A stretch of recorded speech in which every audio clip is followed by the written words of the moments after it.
नमो भगवते वासुदेवाय।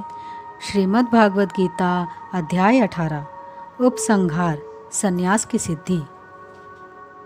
अर्जुन ने पूछा, हे केशव, मैं संन्यास एवं त्याग का तत्व पृथक पृथक जानने की इच्छा करता हूँ। श्री कृष्ण बोले, हे पार्थ, कामना वाले कर्मों को त्याग को ज्ञानी लोग संन्यास मानते हैं और अज्ञानी पुरुष फल के त्याग को त्याग कहते हैं। कोई पंडित कर्म को दोषयुक्त जानकर त्यागना ठीक कहते हैं, कोई यज्ञ, दान, तप आदि कर्मों को छोड़ने योग्य बताते हैं। हे भारत, त्याग के विषय में मेरा ऐसा मत है कि त्याग 3 प्रकार के हैं। यज्ञ, दान, तप आदि कर्मों को नहीं त्यागना चाहिए, क्योंकि ये तीनों ज्ञानियों को भी पवित्र करते हैं। ये सब कर्म आसक्ति और फल को त्याग कर करने चाहिए। मेरा निश्चय मत यही है जो सर्वोत्तम है। अपने नियमित कर्मों का त्याग उचित नहीं है। यदि मोहवश ऐसा किया जाए तो वह तामसी त्याग है। कर्म दुखप्रद है, यह विचार कर एवं शरीर के क्लेश के भय से जो त्याग करता है उसे त्याग का फल नहीं मिलता। यह राजसी त्याग कहलाता है। हे अर्जुन, अपना नियमित कर्म अवश्य करने योग्य है। फल तथा आसक्ति को त्याग कर जो कर्म किया जाता है वह सात्विक कर्म है। जो दुखदायक कर्म से द्वेष नहीं करता तथा सुखदायक कर्म से प्रीति नहीं करता, वह त्यागी, सत्यशील, बुद्धिमान तथा मुक्ति के योग्य है। देहधारी संपूर्ण कर्मों का त्याग नहीं कर सकता। कर्मफल त्याग कर कर्म करने वाला त्यागी है। कर्मफल 3 प्रकार के हैं, अनिष्ट, इष्ट एवं मित्र। जो त्याग नहीं करते उनको ये मरने के बाद मिलते हैं और त्यागियों को नहीं मिलते। हे महाबाहो, संपूर्ण कर्मों की सिद्धि के लिए 5 कारण सांख्य शास्त्र में कहे हैं, उनको सुनो। शरीर, कर्ता, साधन, पृथक पृथक चेष्टाएं और देव शरीर, वाणी एवं मन से जो भला बुरा कार्य किया जाता है, उसके ये 5 कारण हैं।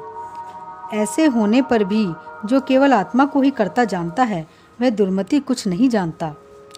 जिसको यह अहंकार नहीं है कि मैं करता हूँ और जिसकी बुद्धि कर्मों में लिप्त नहीं है, वह मनुष्य प्राणियों को मारकर भी उनको नहीं मारता और उनमें नहीं बंधता। ज्ञान, ज्ञेय और ज्ञाता, ये 3 ही कर्मों के प्रेरक हैं। कारण, कर्म और कर्ता, ये 3 कर्म के साधन हैं। सांख्य शास्त्र में ज्ञान, कर्म और कर्ता, ये सात्वादिक गुण के भेद 3 प्रकार के हैं, इनको भी सुनो। जो भिन्न भिन्न प्राणियों में एक अविनाशी अविभक्त सत्ता को देखता है, वह ज्ञान सात्विक कहलाता है।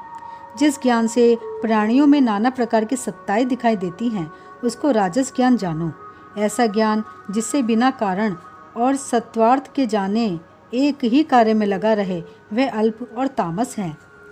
फल की इच्छा न करके जो नित्य कर्म संग द्वेष को त्याग कर किया जाता है, जो फल की इच्छा एवं अहंकार से बड़े यत्न से किया जाता है, वह राजस कर्म है। जो कर्म परिणाम, धन का खर्च, दूसरे की पीड़ा और अपना पुरुषार्थ ये जानकर मोहवश किया जाता है, वह तामस कर्म कहलाता है।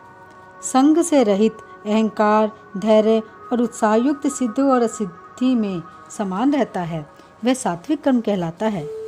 गुण की तरह बुद्धि और धर्म के 3 भेद हैं, सुनो। जो बुद्धि, प्रवृत्ति, निवृत्ति, कर्तव्य, अकर्तव्य, भय, अभय और बंधन मोक्ष को जानता है, वह सात्विकी है। हे पार्थ, जिससे धर्म, अधर्म और कर्तव्य अकर्तव्य का ठीक निश्चय नहीं होता, वह राजसी है। जिस अज्ञान से ढकी बुद्धि करके मनुष्य धर्म को धर्म मानता है, वह तामसी है। जो कथा प्रसंग से फल की इच्छा करता है, जो धर्म, अर्थ, काम को धारण करता है, वह राजसी वृत्ति है। जो मूर्ख, निद्रा, भय, शोक, विषाद एवं मद को नहीं त्यागता, वह तामसी वृत्ति है। अब तीनों प्रकार के सुखों को सुनो। जिसका योगाभ्यास में चित्त रहता है, दुख का अंत हो जाता है, ऐसा सुख सात्विक है। जो आरंभ में विष के समान और अंत में अमृत के तुल्य होता है। जो सुख आरंभ में अमृत तुल्य, अंत में विष के तुल्य, विषयों और इंद्रियों के संयोग से होता है, उसे राजसी कहते हैं। जो सुख आदि और अंत दोनों में मनुष्य को मोह में फंसाता है और जो आलस्य तथा प्रमाद से उत्पन्न होता है, वह तामस है। शम, दम, तप, पवित्रता, क्षमा, नम्रता, ज्ञान, अनुभव और परलोक में श्रद्धा, ये ब्राह्मणों के स्वाभाविक सिद्ध कर्म हैं।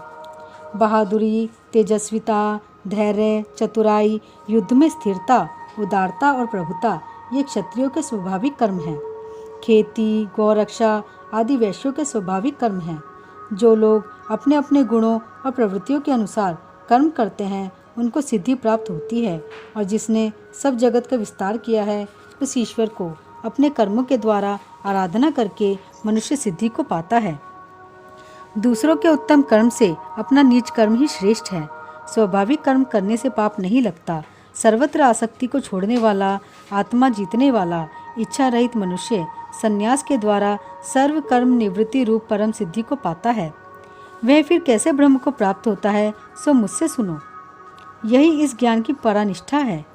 शुद्ध बुद्धि से युक्त होकर धृति द्वारा इस मन को वश में लाकर शब्दादि विषयों को छोड़कर राग द्वेष से रहित होकर एकांत में रहने वाला, मिताहारी, वाणी और मन को जीतने वाला, नित्य ध्यान युक्त और वैराग्यवान, अहंकार, बल, घमंड, काम, क्रोध तथा परिग्रह छोड़कर ममताहीन और शांत मनुष्य ब्रह्म भाव के योग्य होता है।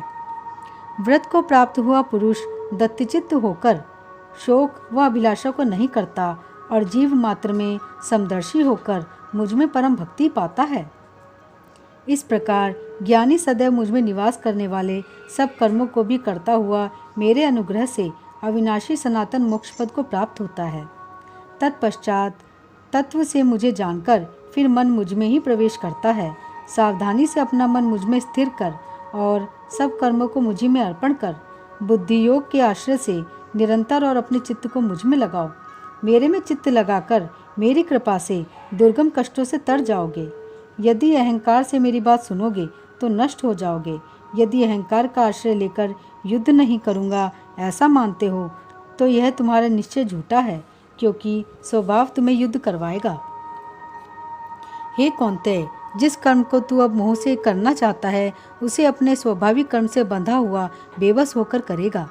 हे अर्जुन, जीवों के हृदय में स्थिर ईश्वर उनको माया से भ्रमा रहा है, मानो सब यंत्र पर चढ़े हैं। हे भारत, सब भावों में उसकी कृपा से परम शांति एवं मुक्ति को पाओगे। यह गूढ़ ज्ञान मैंने तुमसे कहा है, इसे भली भांति विचार कर जैसा चाहते हो वैसा ही करो। अब तुम सबसे गूढ़ वचन भी सुनो, क्योंकि तुम मेरे परम मित्र हो, इसलिए मैं तुम्हारे हित की कहूँगा।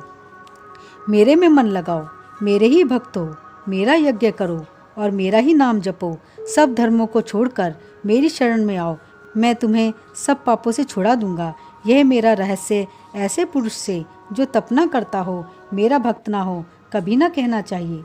जो इस परम गुप्त ज्ञान को मेरे भक्त में प्रकट करेगा वह मेरी परम भक्ति को पाकर अंत में निश्चय ही मुझ में लीन हो जाएगा।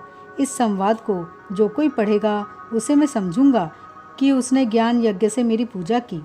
जो श्रद्धावान पुरुष दोष ढूंढे बिना इसको सुनेगा वह भी मुक्त होकर पुण्यात्माओं को मिलने वाले शुभ लोकों को प्राप्त होगा। हे पार्थ, तुमने एकाग्रचित से मेरे कहे हुए उपदेश को सुना या नहीं? हे धनंजय, तुम्हारा ज्ञान से उत्पन्न हुआ मोह नष्ट हुआ या नहीं? अर्जुन ने कहा, हे भगवान, आपकी कृपा से मेरा मोह नष्ट हो गया और स्मृति हुई। अब मैं निस्संदेह आपकी आज्ञा पर स्थिर हूँ और जैसा आपने कहा है मैं वैसा ही करूँगा। संजय बोले, हे धृतराष्ट्र, मैंने महात्मा वासुदेव और अर्जुन का यह रोमांचकारी अद्भुत संवाद सुनाया। व्यास जी की कृपा से साक्षात योगेश्वर श्री कृष्ण जी के मुख से इस परम गुह्य संवाद को मैंने सुना है। हे राजन, श्री कृष्ण और अर्जुन के इस अद्भुत पुण्यकारक संवाद को स्मरण करके मन बार बार प्रसन्न होता है। श्री कृष्ण भगवान के उस अद्भुत रूप को स्मरण करके मुझे बड़ा ही विस्मय होता है। हे राजन, मैं बारंबार प्रसन्न होता हूँ। मेरी ऐसी धारणा है कि जहाँ योगेश्वर भगवान श्री कृष्ण हैं और जहाँ पार्थ जैसा धनुर्धर है वहीं राजलक्ष्मी, विजय, ऐश्वर्य और अटल नीति है। श्रीमद् भागवत गीता अध्याय 18 यहीं समाप्त होता है। ओम नमो भगवते वासुदेवाय।